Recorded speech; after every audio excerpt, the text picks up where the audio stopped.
Secret friends, unite!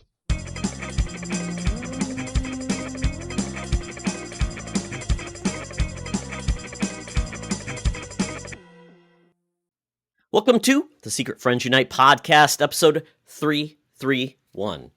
I don't know if that's an area code. Who knows? Probably not. 313 was in Michigan, but we're not going to talk about that today. It is back in little corners of the Detroit and the Dearborn, Michigan. Yes, it still remains. The 313, not the 331. No, I don't believe that could be a prefix somewhere. But so we are off the rail. Let's try that one more time. Oh, really? That was too much for you. Can't handle it. Well, we didn't even introduce the show. We just got to that point, so it was like, derailed everything at that point. Was derailed. All right. In 5, 4, 3, 2, 1. Welcome to the Secret Friends Unite podcast, episode 331. This is your guide to the geek side, and I'm your host, Todd Oxtra, joined by Charlie Carden. Oh, I forgot I'm on video. I didn't fix my face today. It's cold here. That's why I'm wearing a sweatshirt. It's June and I'm wearing a sweatshirt. Todd is baking in his own juices, so he's wearing a co-op mode podcast secret friendery. Shirt. That's good. So yes, I'm anti-swag. I'm just wearing one of my own design, but it's not quite secret friends. So no, I'm good.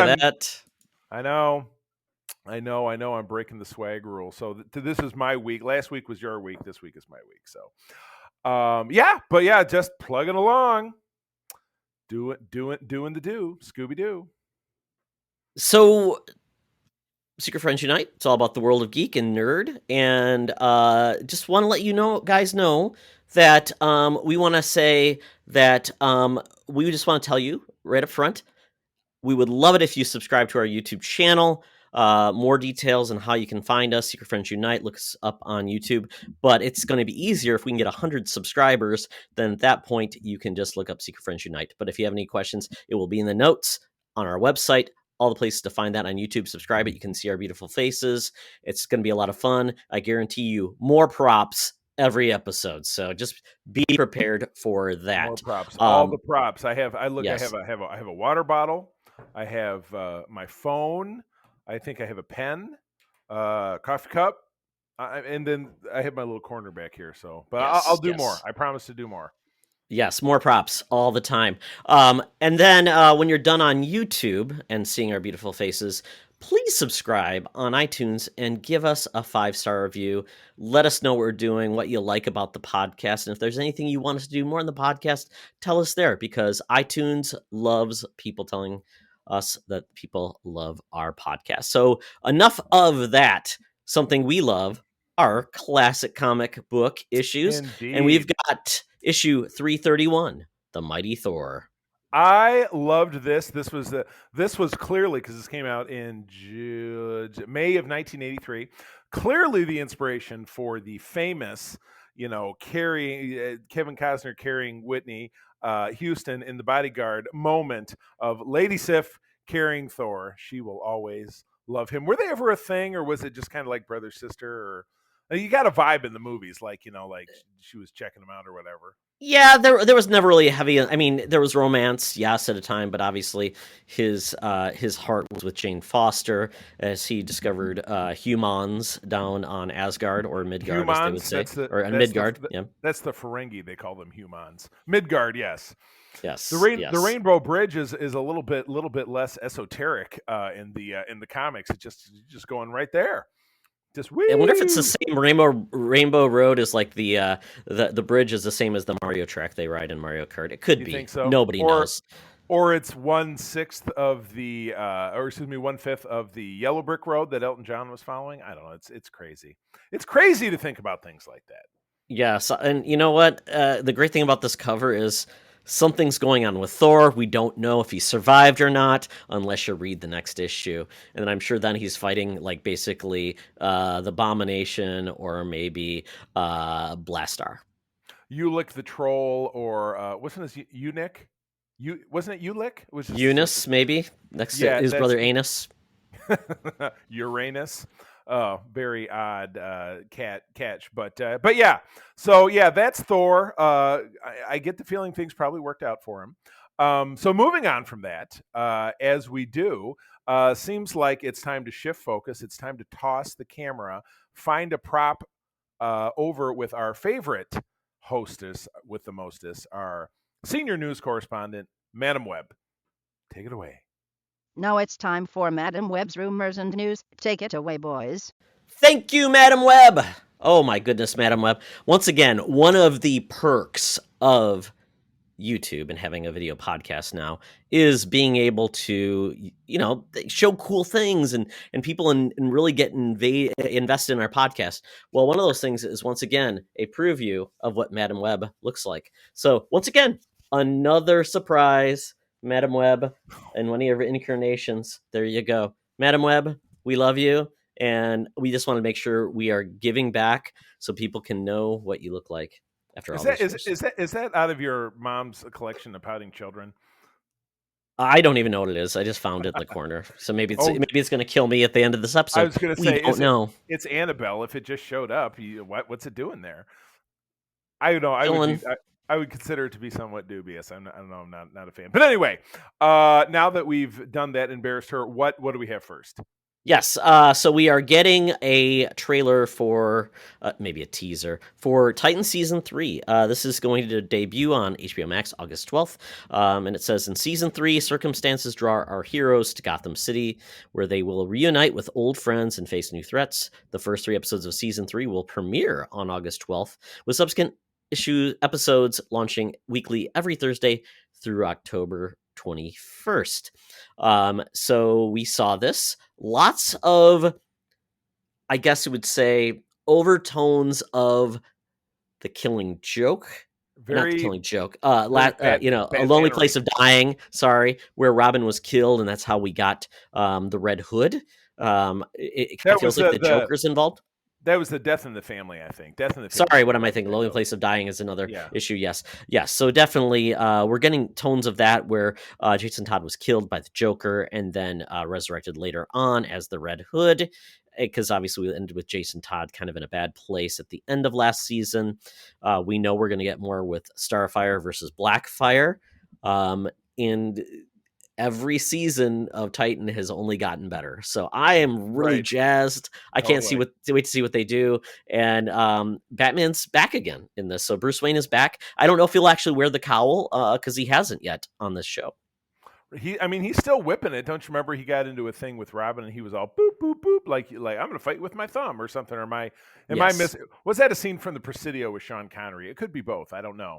I feel like that was the scene that happened because he's like, Robin was getting a bit out of pocket, so Brucey had to kind of give him a poke, clean his clock, check him. Papa spank. Papa don't spank? Yes. Oh, yeah, Batman is a trouble keeping those young wards in line, but we'll see. As of right now, yes, we just have the team came together after really disintegrating in most of the last season. So, hopefully we don't get that again and we get more of the cohesive team is finally together, finally able, at the top of their game versus, developing their powers. So I'm excited for more. Give me more Titans. It was the highlight of DC Universe. Now it's on HBO Max. Put it together. Good stuff. All right. Well, moving on, we got in the last couple of days, it looks like it was yesterday, we actually got a substantive trailer for the Snake Eyes G.I. Joe Origins movie or whatever it was. So, yeah, we got a teaser trailer maybe a month or so ago. This movie comes out in about a month, I think July 23, if I'm remembering off the top of my head. But yeah, we got a little bit of backstory.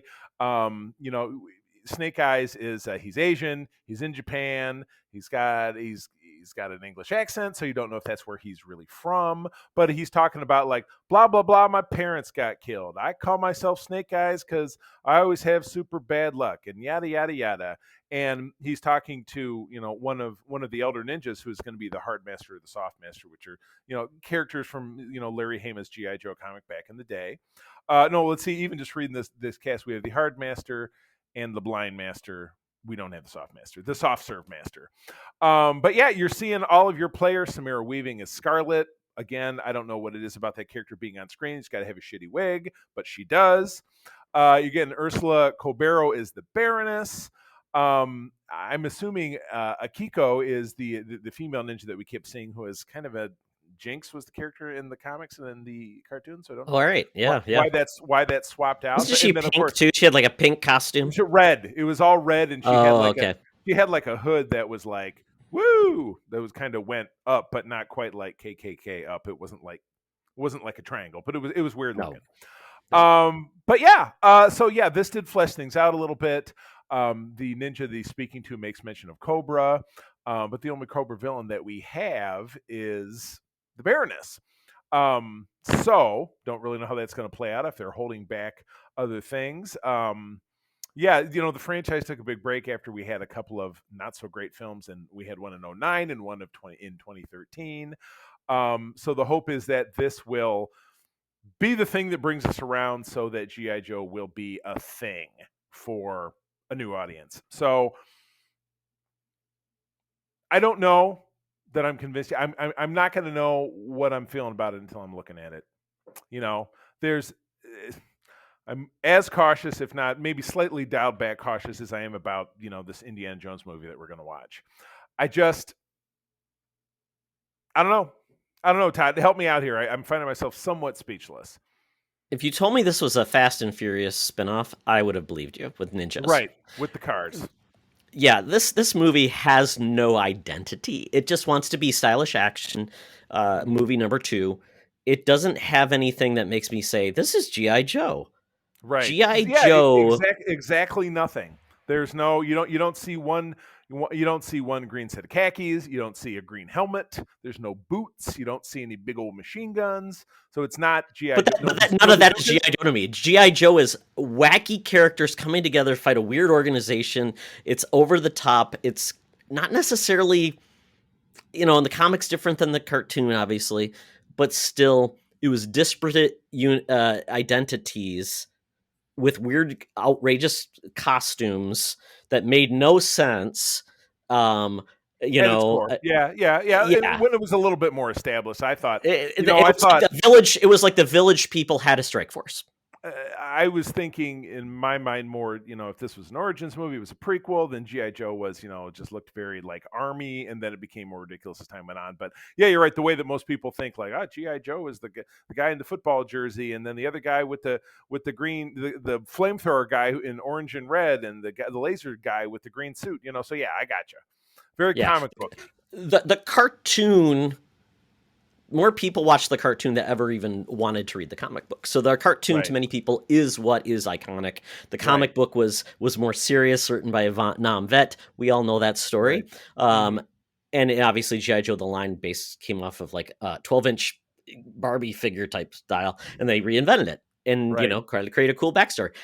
That stuff's all cool. And you and I were chatting about it, and our buddy John Sear, one of the original Secret Friends, had mentioned, they really just should do something different with this. Really go hardcore, maybe make it like a la the Lego movie, where basically you create something, but then you find it's really a boy playing with its toys. I don't even need it to be that surreal. I even think like a world, Team America World Police, that type of goofy 21 Jump Street, just go whole ham. You'll get more people caring about that being goofy and over the top than you will this movie. Feels like has no identity, and you've got just costumes, and that's kind of where it ends with any type of identity. So, and people said it's hard to quantify that as being kind of anything else. I don't necessarily disagree, but again, I would really love to see them pull out a win, but the track record is just not there. They haven't had anything live action, even a taste of it. I really haven't had anything in the last 30 years that's really clicked. So it's unfortunate. And they kind of tried something very similar in the first set of live action films that, once again, they even brought The Rock in and they couldn't save it. Bruce Willis, The Rock in the second series. Right. I mean, after trying that, then to bring in largely almost all unknowns. These are actors. Henry Goulding, Crazy Agents. He's not really a big name, so the movie has to be bigger than the actors around it. And I just feel like, yeah, they mentioned Cobra at one point, but I'm like, so are they really going to bring in like a crazy Cobra Commander, a crazy Destro, Zartan. I mean, all these things that just the Dreadnoks. I mean, those are the fun parts. I thought about it, like, I don't know, G.I. Joe seems like it's. I don't know who this movie is for because it doesn't seem to be scratching your itch. No one's like buzzing. This looks like the coolest movie since sliced bread. Is it for the Fast and Furious fans? I don't know. I mean, I don't really see. I mean, just even based on the showpiece, which is the big, car with he's shooting, and then he's bouncing, he's doing parkour between two trucks with the He's on a sword, motorcycle backwards with the sword. Yeah. As you're right, this is the Fast and Furious itch in the summer when one of those movies is coming out. So are they? It's some kind of spiritual, double downing, for lack of a better expression. I don't know. I guess we will see. I guess we will see. No we doubt will see. No, I Oh. won't see. You won't, unless I'm desperate. He does. Yes, he doesn't see. So, all right. So, next one is me. I guess you shuffled this around on me, sneaky. The Boys, which it was funny. I was just listening to Star Trek: The Pod Directive today, which Jack Quaid was a guest because, of course, he's also on Lower Decks, being interviewed. But he's a big player on The Boys. Season 3 will explore how politics are turning us against each other. Wow, that's a little too close to the nose, isn't it? Ouch. So crazy show. And again, this was one that it took me a little while to find it, but then April and I watched together. We were like, ooh, it's good stuff. But no, we've got Jensen Ackles joining the cast as Soldier Boy, who was a little bit of the, I believe, the World War II Captain America, kind of the spoof. And yeah, says that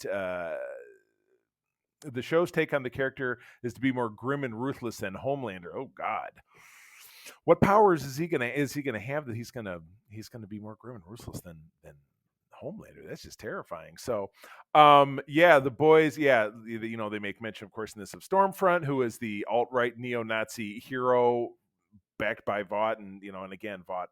Amazing that the head dude of it was, of course, Moffy Giddy. I just absolutely love Giancarlo Esposito as an actor. Everything that guy touches turns to gold. I mean, hell, he was even great as a young man when he was in Do the Right Thing. You know what I'm saying? I bet you didn't know he was in that. Absolutely knew it. Yeah, I don't believe you. But yeah, great twist on this. And like I said, social commentary, being that I'm such a trekker, is something that is near and dear to my heart. So this is kind of cool. But what's not cool is that we wound down to find out that there is no release date for this. I seem to remember it was like a late summer, fall kind of thing. Is that correct? Did you remember seeing it? I thought it was a spring. I thought it was spring of last year. I remember why we were watching it. We were visiting my mom's, and that was last fall, and we were sitting there watching it, season 2 for the first time, and it was coming out, but it was a few episodes in. So I feel like they show season 2 October 9th, 2020 was episode 8, so it would have debuted like in September. Yeah. Okay, gotcha. Okay. So probably another fall release. Yeah, but you think they would really hop all over it? But obviously they produce enough of it that they can really talk about this. So this is good news. And again, that show was just a terrifying every second, everything that these guys did. So I'm fired up. This is good stuff for me. Yeah, I mean, I like the fact that they're going to layer on things, because Homelander was at a point of last season, where it ended, that he kind of got taken down a notch, not to give anything away, in a way that makes him almost more dangerous, because we don't know what he's going to do next. And then if we add in this third player, like we had Stormfront as kind of she became the main antagonist. I don't know where this will fit and where he will be. And once again, we talk about politics. You saw how Stormfront played with social media and things like that to influence and drive, and you kind of see where everybody's lined up, and then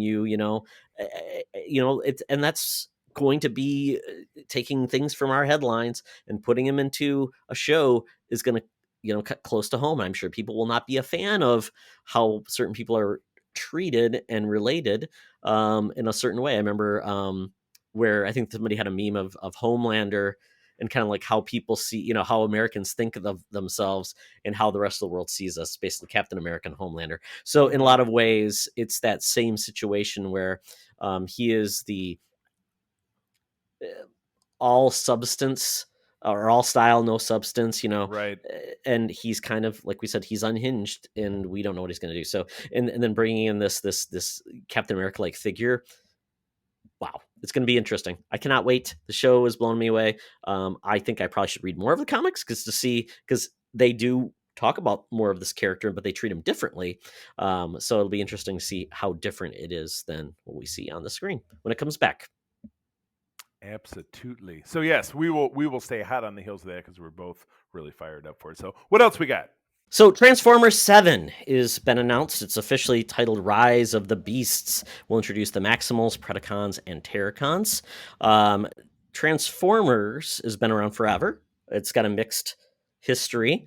Was largely gone for many, many years. And then it came back largely because of a series called Beast Wars, which I watched in college and loved. Added a significant amount of story compared to previous iterations, and it was great. And it kind of created a resurgence.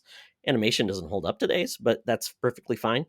And then we got a couple other animated series, but this one really brought back in a new fan base, introduced transforming a robot like creatures rather than just robots and machines, which didn't make a lot of sense, but I still enjoyed it. But with this, they are talking about the fact that this will bring in a new era of Transformers. And it will be interesting to see what they do, because this is going to be revealed that the film will be taking place in 1994. And it essentially acts as kind of a pseudo sequel to Bumblebee. So it's kind of going in order from the 80s now to the 90s. And it's going to be set in Brooklyn, which is going to be interesting because it will also take the robots in disguise to Machu Picchu in Peru. So there's not a lot of animals except at the zoo in New York. So that's going to be a weird one. So I don't know how this will go. And Optimus Prime will be the lead hero of the film. And he will be a G1 design, which makes me very happy. Less Bayformer designs. So That sounds encouraging as someone who, I mean, I barely dragged through that first film, and I certainly wouldn't touch any of the other ones with a 10-foot pole until we got to Bumblebee, which I enjoyed very much. But this is cool. Could it be that they're, I mean, even with all the money they made, they actually want to make something to please fans?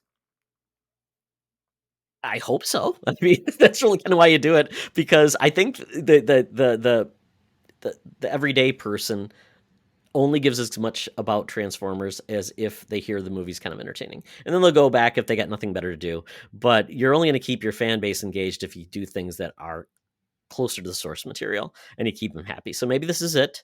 June 24th, 2022. You know, I don't want to say I won't watch it. I mean, I came back for Bumblebee and I was pleasantly surprised by that. So if they can capture more of the fun and at least keep the designs entertaining and looking good versus trash fire and not have Bumblebee be a radio, I'll be pleasantly surprised.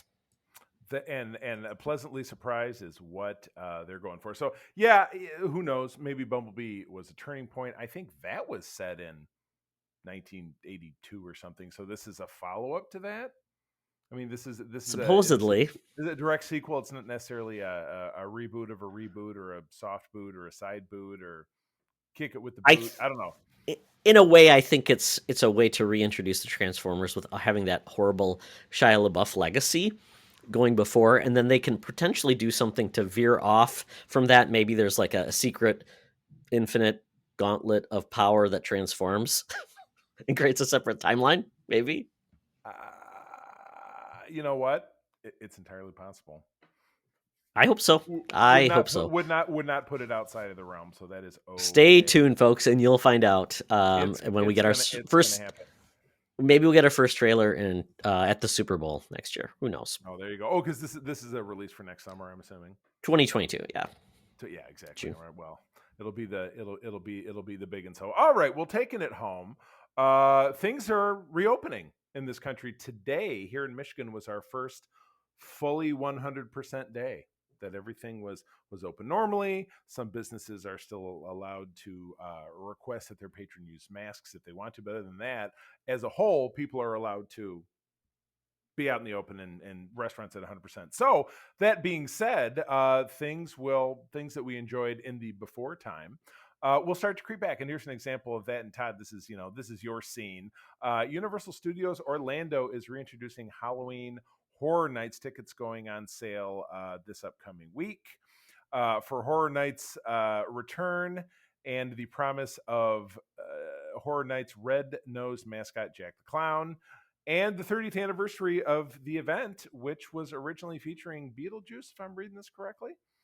Or it was spun off of. And it's funny because I actually know a guy in cosplay circles who lives here in the state of Michigan who had this job, who had a portraying Beetlejuice at Universal Studios back in the early 2000s or something. So, Well, very cool.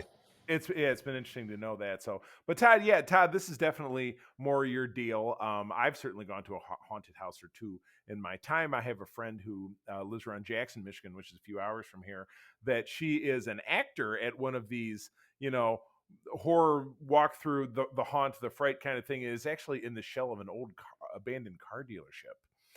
And it's great. They do levels. They take you downstairs. They take you back up again. They take you through a garden and people running at you. And it's just, it's a sign of the times. I know that I definitely enjoy this kind of thing. So Todd, you love Halloween, but you hate scary things. So how does this rate for you? Well, I get scared, and that, though I enjoy being scared, and some of it's a little cringeworthy, and I have my levels of things I don't want to see. I don't like torture porn and things like that, just gross. I do like things that are more like thriller based, and I do like the old B horror films. So I have my levels, but I just love the feeling of Halloween. I love, just that feel you get from being a little spooky, a little scared. And this one's going to be very cool, using the whole Beetlejuice aesthetic. And they showed some what it's going to look like, and it just looks very fun, very cool, very inspired. And once again, this is just a sign of the times that things are going to slowly go back to being able to enjoy the things a lot of people like, which are, being around a lot of people for Halloween and being scared at haunted houses, attractions, trick-or-treating. We didn't get that last year, and I just cannot wait to get it this year. So it'll be fun. There's a basically where we have a Renaissance festival. They do the Phantom Feast every year, where they have this spooky themed dinner, and they allow you to take ghost tours. So we've never done it before, but I think no time like the present to try out some things, put yourself out there, and enjoy the season of spooks and spirits.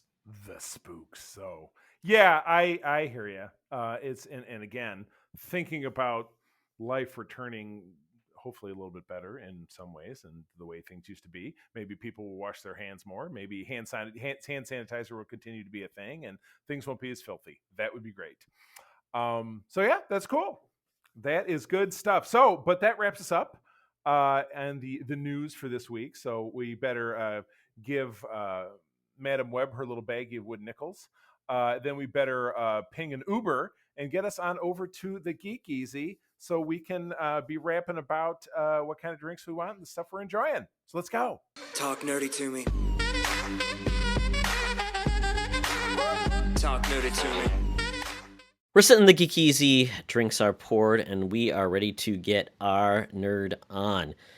So this week, I believe we both watched Disney Plus's latest release from Pixar for free. It's not a theater release. It's not a premium access. It was, and that was, but it's not the first time they've done that, because there was Soul. Soul was there. Yep. Was that earlier this year? Or was that late last year? It was December. It was right on Christmas. Yeah.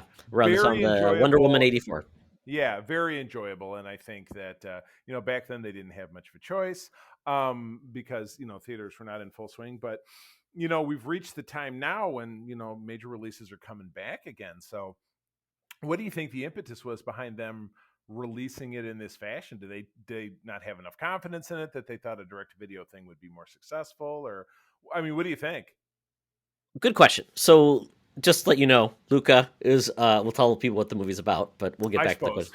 Okay, so Luca is a Pixar film, very simply animated style, where two boys who are actually sea monsters living in Italy that went just like Splash when they came out of the water, basically turned into or appear to be human boys. And it's all about their hijinks and wanting to essentially escape their world and ride a Vespa. So that's kind of the story.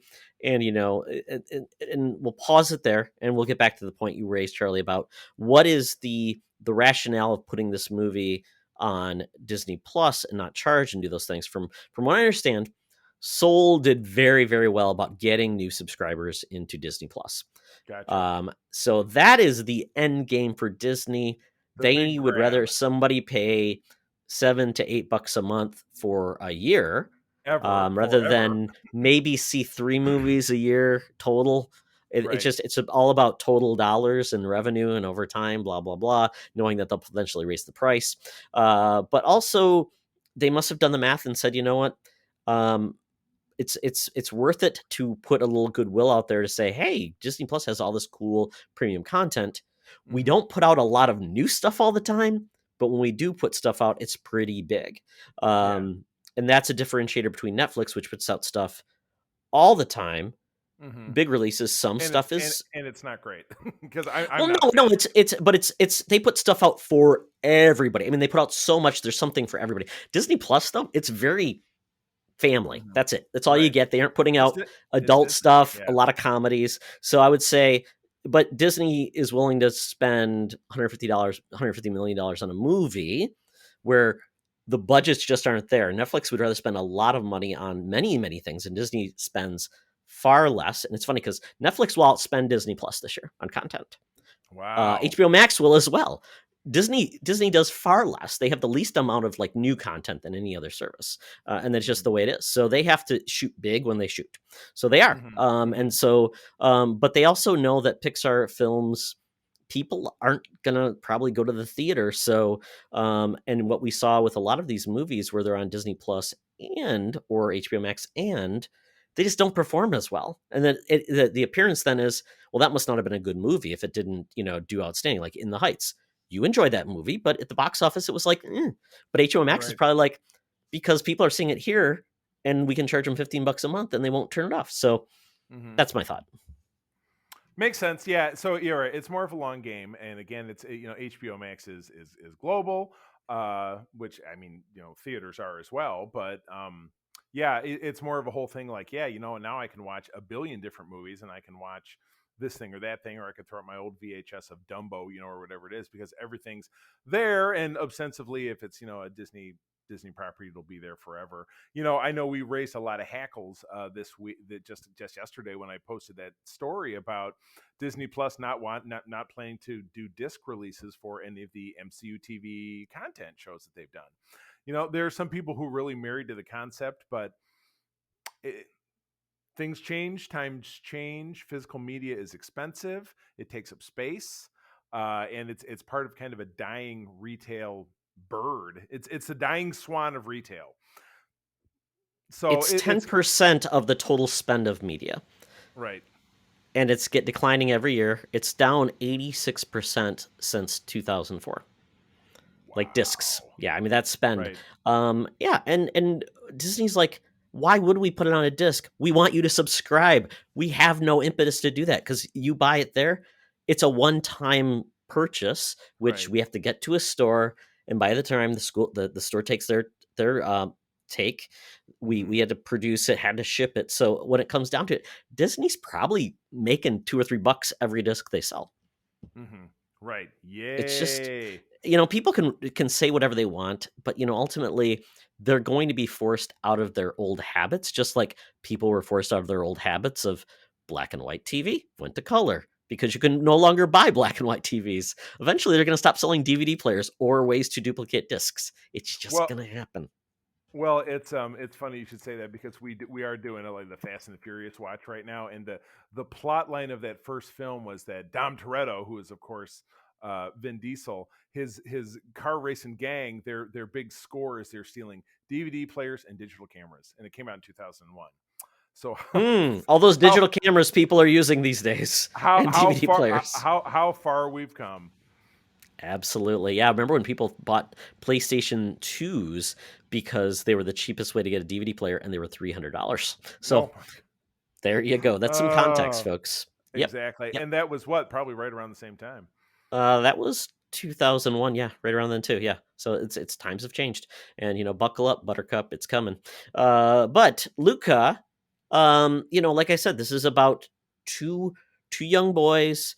The only thing that makes them different is the fact that they turn into sea monsters. Not really sea monsters. They look like sea monkeys from the old comic advertisements in a way, except they weren't tan. They were green. And it was just a fun story, not very complex, very simple. They meet a girl on the surface. They become friends. There's just goofy moments. It's not the greatest movie in the world, but I just thought for 90 minutes of fun, it was beautiful. Took me away to Italy, got to enjoy some food, a funny cat, and some goofs, and some close friendship between these young characters. Yeah, I enjoyed it too. Was watching it with my friend and her kids, so I was, as everything kind of in and out and in and out. But it was adorable. It was your good little Pixar, morality play, as it were. And I enjoyed that. It was good stuff. It was good stuff. And again, it's a step by Disney to say, hey, let's put this out. It's a hook. Subscribe. Come see this new thing. And I would be willing to bet, and I guess we'll find out, as they track numbers month over month or year over year or whatever, that we'll see if the play worked out. And I get a feeling that, as with most things, they usually do. Yeah, Nielsen is now tracking minutes. I think that's a big Right. thing of Minutes. which is interesting. Minutes, That's the new currency. Minutes. which is weird because when movie's only 90 minutes long, whatever, but a TV series is far longer. So it's very hard to equate. You can't say, oh, they watched X of a TV series and watched X of a movie. One's more successful than the other. Like, you kind of have to treat them differently. So a movie should be held to a different number of minutes versus a series, because I think that's what happened to a couple of things where they aren't renewed. And we'll see how that goes. But yeah, it was my Father's Day just thing to do with the family. So we enjoyed that. Very cute. And by the way, Charlie, my name is Luca. I live on the second floor. That's all I was singing, and nobody looked at me like I had three heads. I know. Suzanne Vega, you're perfect. My Remember Thomas Cabin too? Yes, thank you. Next, I started watching Sweet Tooth. This is a new Netflix series based on a DC Vertigo comic. Meaning to get around to it. This is produced by Iron Man and his wife, Robert Iron Downey Man Jr. and his wife, and Mrs. Iron Man, and Pepper Potts. Yes, Miss Pepper Potts. Yes, that's what they did when they retired or died. Sweet Tooth is just a really heartwarming series. It is about modern times, but basically involves this virus outbreak, which takes its toll on the country, or the world, actually. And at the same time, all of these babies that start getting born at the same time are showing up as hybrids between animals and humans. Little antlers, ears, little pig nose, bird ears, and beak. And it then branches off from that point to essentially, I think we're now at 3 separate stories by episode 2, which I watched 2 episodes. So it kind of takes you down a path, but the central figure is called Sweet Tooth, and we find out why he's called Sweet Tooth, which is interesting. But it's about this little boy growing up with his father. He's a hybrid. He's isolated, though, in the country, and it's just really the first episodes. It's a very heartwarming and heartbreaking episode in itself, but where it goes next is really interesting. And it kind of feels like the reverse of The Walking Dead, where The Walking Dead is like so dour and so angry and everything. Seeing the world that has gone through hell through a young boy's eyes, it's a very unique perspective, and I love it. And I think it's really, really so well done. James Brolin is the narrator, which it's like, first I'm like, who is that? Is that Sam Neill? Kind of a old wizened voice, and I really enjoyed it. So I think it's well worth it. I will watch more. The plot beats are pretty much 50 minutes or whatever, but I feel like they move enough and nothing's being told. And like I said, when they add the different characters, I think it really breaks it up a little bit. And there's a reveal at the end of the second episode, which is I'm like, oh, that's rough. So But Gotcha. it's And how there's many?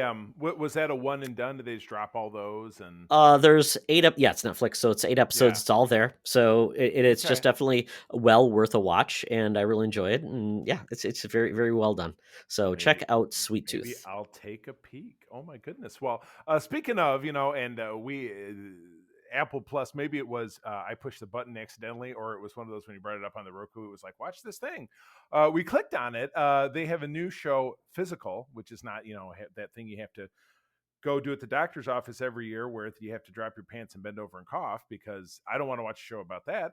But this is instead, it was Rose Byrne playing a very vapid wife of a professor. She and her husband are swingers. You learn that in the first scene of the show, so I'm not giving away too much. But she's living this really terrible housewife life, and she's also an anorexic. She's also a binge purge anorexic, which you find out really quickly.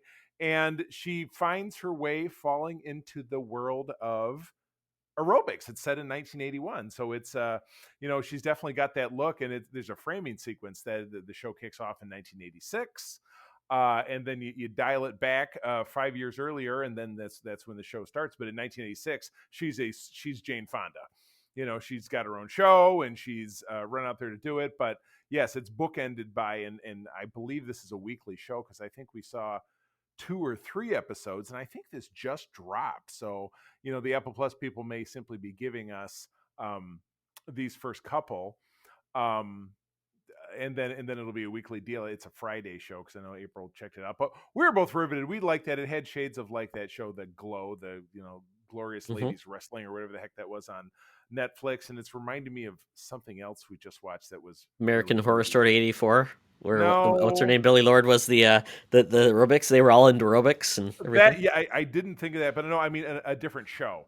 There was Oh, something else okay. that was a period piece that came out recently. But I love that stuff. I mean, any of us who have a fondness for the '80s, which is anybody I know, would enjoy this kind of thing. So it's just neither she or her husband are really great people, and the people that she bumps into in the beginning, he's it's a couple. The guy's a surf dude and a amateur porn photographer, and the girl is who's doing the aerobics lessons is not a very nice person. And so we were interested. We'll keep watching. So I like Is this that. like that show by, was it Maggie Gyllenhaal, that type of show? Oh, like the Deuce? No, Yeah. it's not Oof. quite that gritty. It's not Okay. gritty.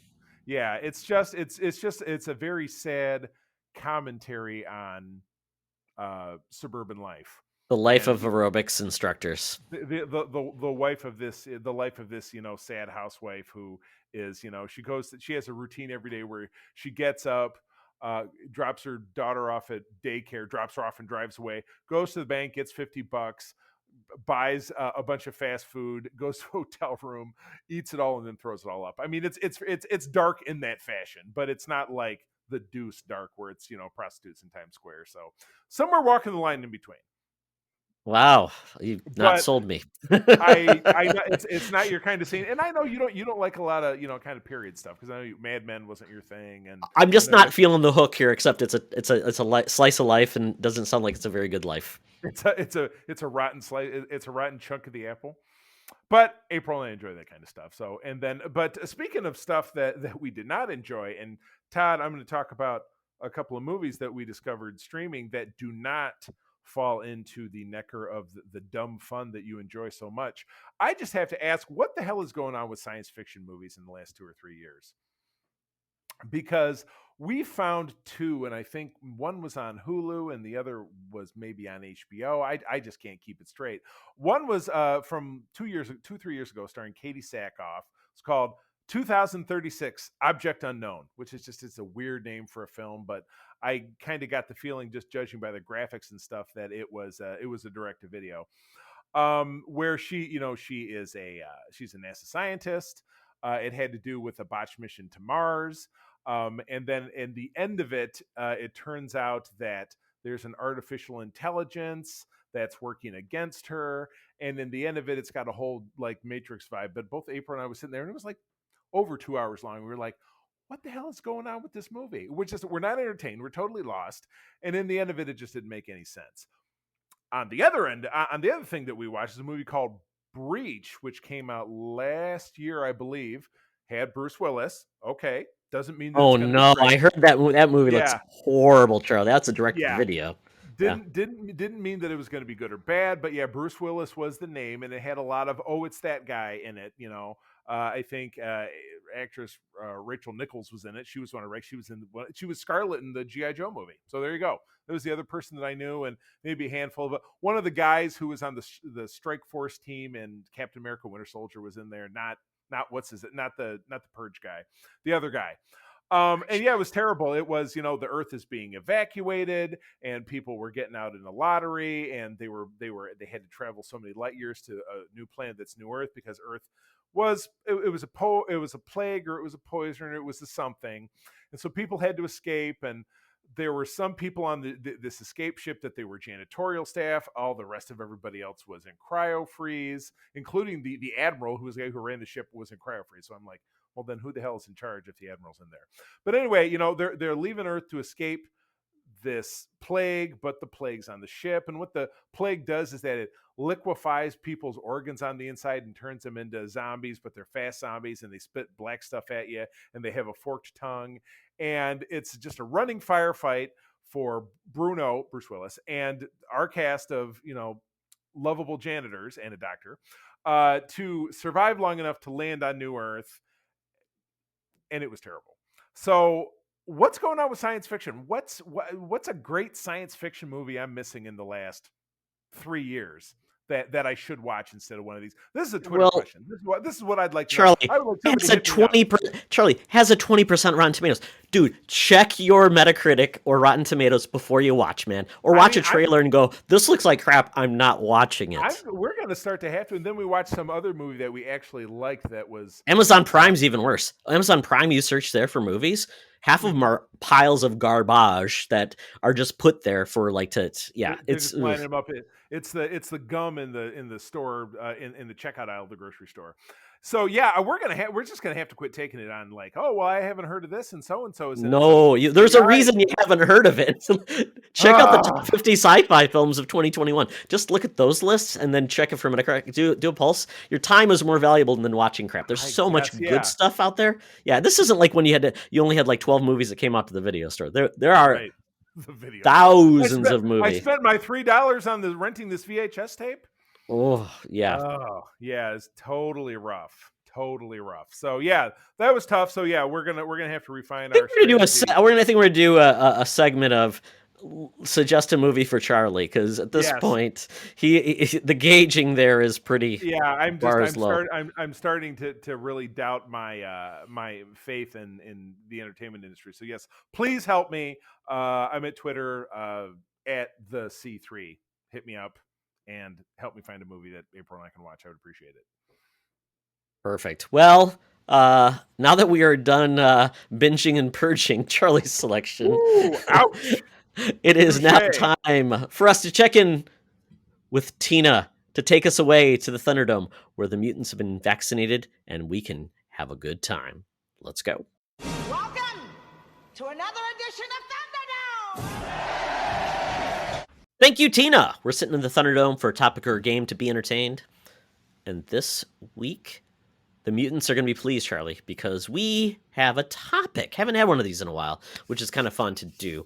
And this one is all about the story that I actually got from Madam Web and put it in here. And it's basically all about the fact that we've got Black Widows coming out, which I don't even know what we got to call it, but that may be a prequel, a side story, whatever.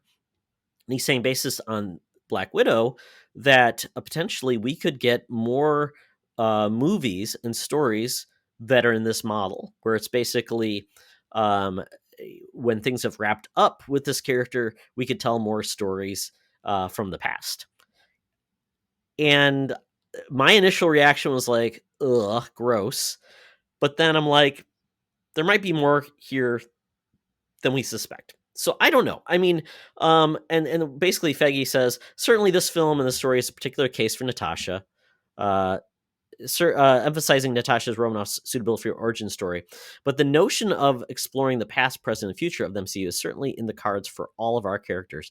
this particular story of this particular cast is very personal, very specific to Natasha, and this one takes place obviously between Civil War and Infinity War, and The it, and wars. and I don't know how Black Widow, just amongst everything else, never got a movie before her arc was ended. It was just very weird because It almost was all the just- other Avengers did, except for Hawkeye, but he's getting a TV series.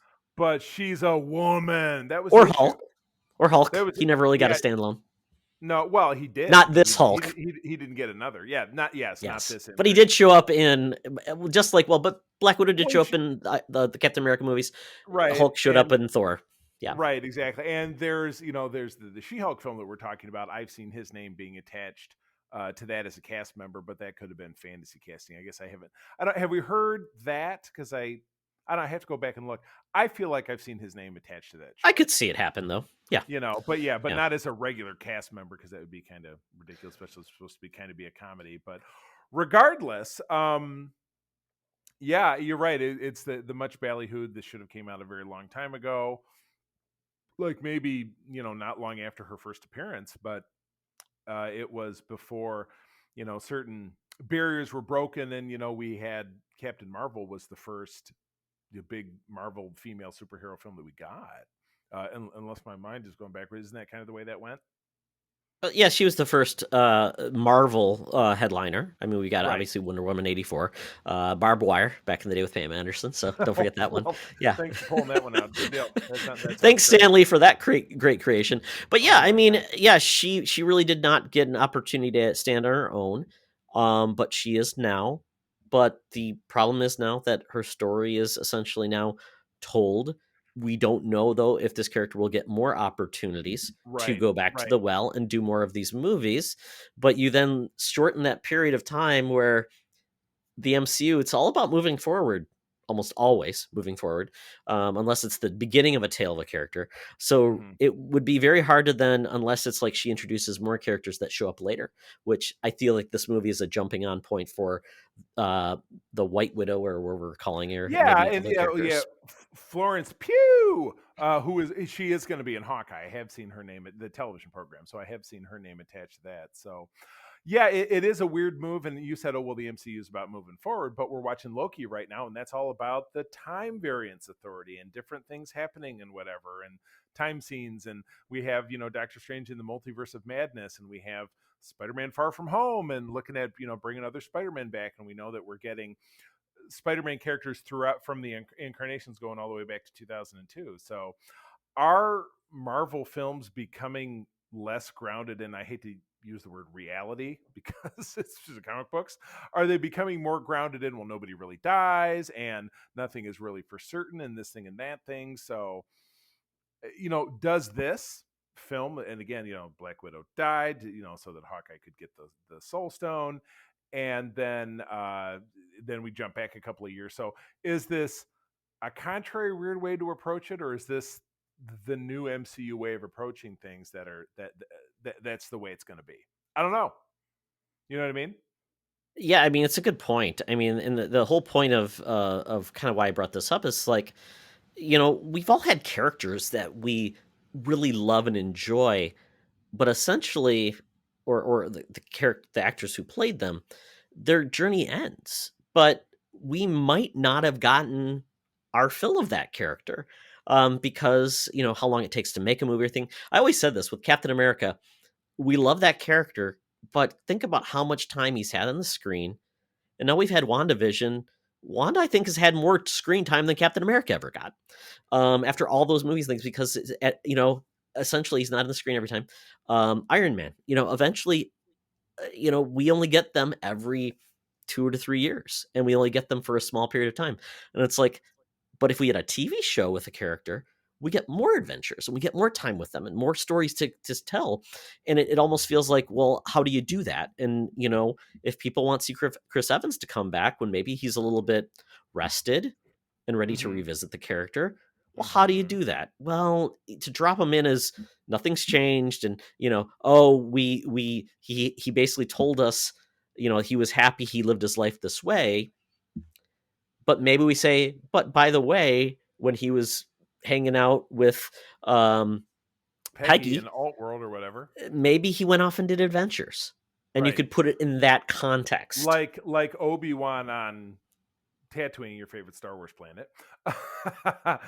Because they're making a little micro series about Mhm. that, and they're going to say, well, what did he had to do something, or something came up, or he didn't just hang out there on that planet and play babysitter from afar for Luke for 19 years. He did something, and this is Did the thing Bantha that he did. tours?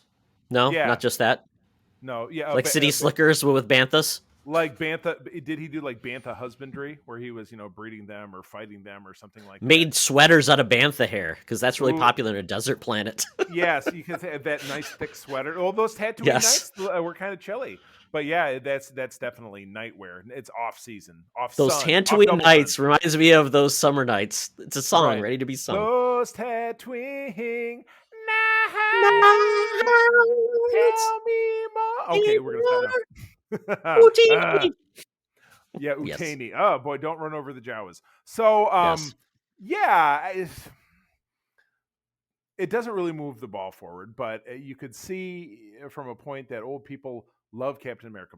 People loved Chris Evans as Captain America, and more until the character ages out, and he can't be spectacular. But you know what? Harrison Ford hasn't aged out. We're bringing it back for Indy 5, but it doesn't necessarily mean it's a good thing. So it's tough having things in live action compared to like The Simpsons, that's been on for 35 years, where no one has ever aged because it's a cartoon. With Mhm. comics, Captain America comics have been published for they're hanging 80 years on the mark this year. So Cap has been out there doing his thing for that long, and he's lived and he's died, and he's been plucked from Dimension Z, and he's been resuscitated by the Cosmic Cube, and He was a werewolf. he was a werewolf. So, Cap's done a lot of things, and you're right. You come to expect that in the comic, but comics by comparison are, they're very niche. It's not the same kind of stuff. So will an audience accept it because it's the MCU? Yeah, probably.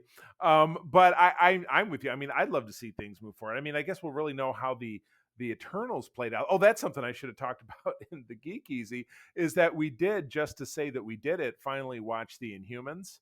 And Oh. wow, not great. Shoestring budget. It's absolutely terrible. Perfect for ABC Studios. Yeah, I think that'll be like one of the first things that happen with the multiverse. They'll basically say that series never happened. Here's Right. here's the real Inhumans. They were fake. Kind of the same thing. Well, they don't even need to worry about Agents of S.H.I.E.L.D. Agents of S.H.I.E.L.D., I guess I saw another theory out there, is that Coulson even being resurrected was a separate timeline. Oh boy. You Yeah, know what I mean? I don't even want to talk about the separate timeline thing because after a while I'm like, I'm glad they're getting rid of that concept because it's Yeah. hooey. Yeah. It's goose feathers. But yeah, I mean, so ultimately, I don't think this is a bad thing. What I don't always want is the origin of a character.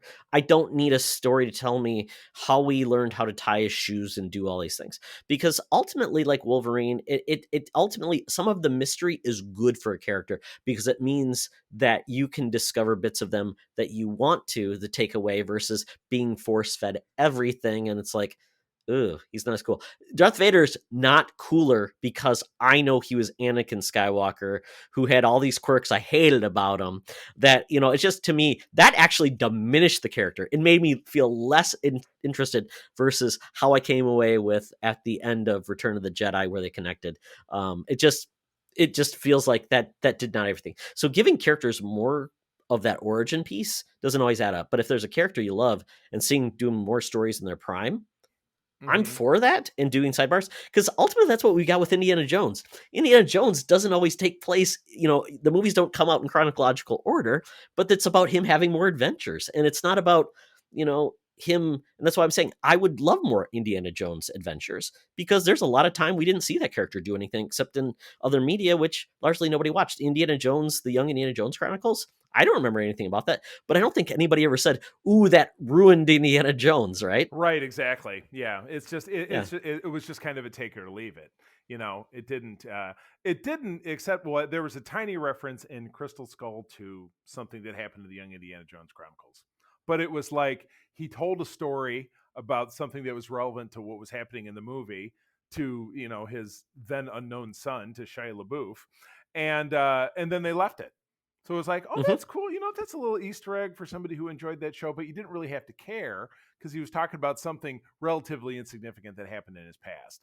Insignificant, yet it did tie on to what they were doing at that exact moment. So, it didn't have to be all things to all people. Um, but yeah, like you have always said, prequels run the danger of simply turning everything into total jello, and Star Wars is a great example. The entirety of the prequel trilogies was a mess, and is what you were talking about. It's a total disaster because it's just Darth Vader's cool, he's imposing, but here he is as a whiny little kid. Boba Fett was cool as imposing, but here he is as a little clone boy and picking up his daddy's severed head or whatever. That's why he's so mean. It just And the Force is created by midichlorians because, Right. now if you've got a lot of them, that means you're better. right. So get a transfusion. Ooh, transfusion. That could have been. That Maybe could have been a that whole could black. work. That could be a whole black market side. Oh God, I've just introduced a new series of novels. Watch out. Oh, perfect. Yes, fan fiction. Yes, Transfusion. Yes. Oh God. you find like they're So actually a virus or something that will kill you before you. You never see old Jedi's. Oh wait, you do. Sorry, I was gonna say you never see old Jedi's because the you power did. kills them. Yes. Oh my Well, gosh. Obi-Wan I know. lived a long time. He's the oldest Jedi, or Yoda, I guess. So Yoda, they took Yoda, him before yeah. he was too young. Boy, exactly. 5,000 years old. 900. I'm so young. Exactly. I'm coming, Elizabeth. But so Charlie, before we leave, so going to like your happy place, the Next Generation.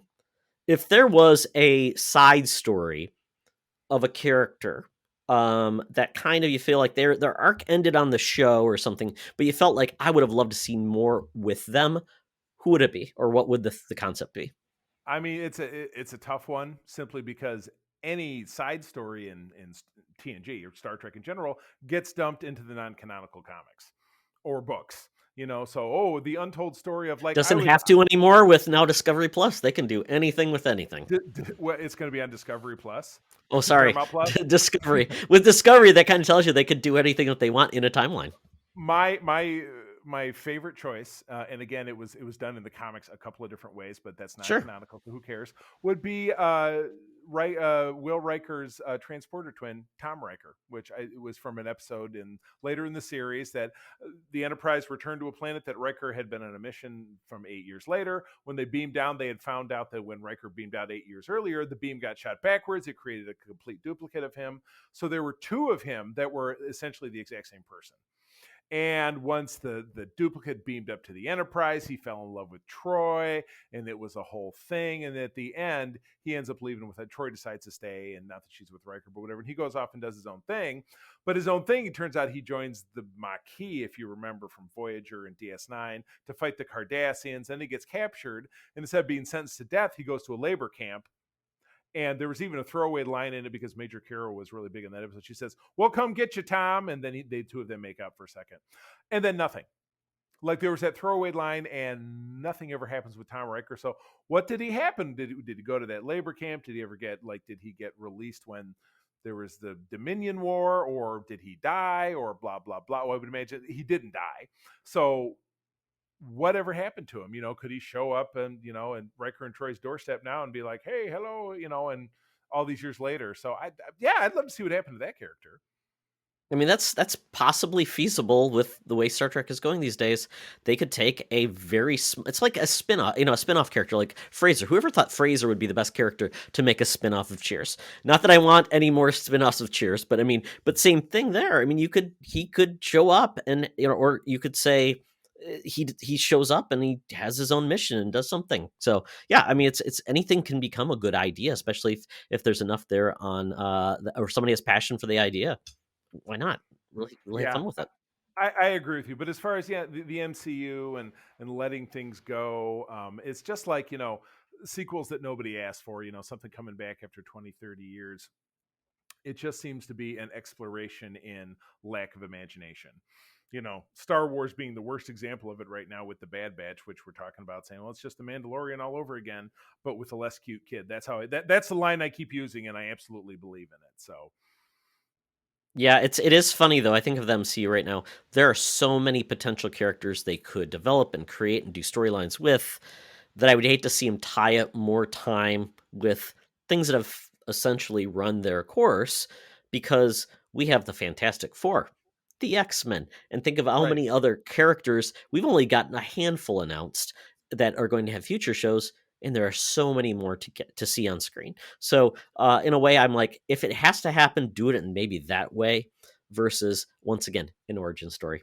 Origin stories, to me, are not always the best stories, and I think Right. there's really And ways even to play it out. right.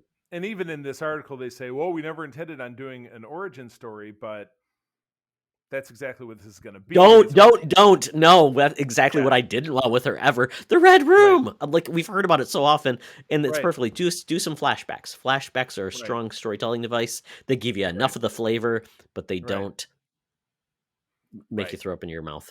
Right, exactly. So we'll see. And again, this is Marvel's return to the big screen. It's in just a few weeks from now. So of course I'm excited, but it's a prequel. So I don't know. I'm looking more forward to seeing how things are moving forward. And really that itch has been scratched in the last several months by, what we've seen on Disney Plus. So, and again, this movie it's a year out of whack. And I was listening to another podcaster saying, I'm glad this movie is coming out so we can just kind of get it over with, which is just Yeah. it's a terrible way to look at it. But I completely agree.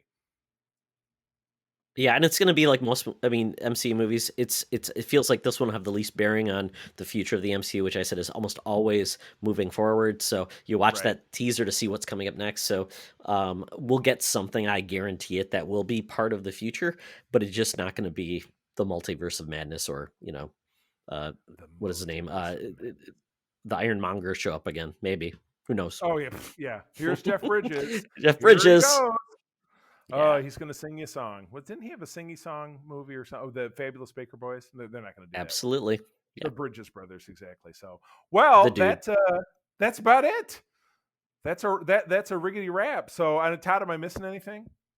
No, that is the show, and it is now time for us to say our farewells and bid you all adieu for your journey into the world of nerd. Thank you, friends, as always, for joining us. I'm going to tell you that sharing is caring, and to keep on trucking. Be the hero, not the villain. In a truck. My name is Luca. I live on the ocean floor. Oh, I was going to get it. Podcast you just listened to is part of the Secret Friends Podcasting Network. Find us over at secretfriendsunite.com for our 4 awesome shows: Co-op Mode, Code 47, The Holocron Chronicles, and Secret Friends Unite.